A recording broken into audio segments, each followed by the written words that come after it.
சிவபெருமானின் பஞ்சபூத தலங்களில் அக்னி தலம். எம்பெருமான் ஈசனே மலையாய் காட்சி தரும் தலம்.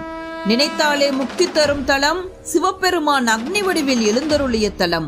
உமையவளாகிய பார்வதி தேவிக்கு உடலில் சமபங்கு இடமளித்து அம்மையப்பராய் காட்சி தரும் தலம்தான் திருவண்ணாமலை அருணாச்சலேஸ்வரர் திருத்தலம். பௌர்ணமி கிரிவலம் ஏன் ரொம்ப சிறப்பு மிக்கதுன்னு தெரியுமா? பௌர்ணமி தினத்தில் சந்திர பகவானின் ஆளுமை முழுமையாக இருக்கும். இந்நாளில் சந்திரனின் சக்தி அதிகரிக்கும், நல்ல சக்திகள் மேலோங்கி நிற்கும்.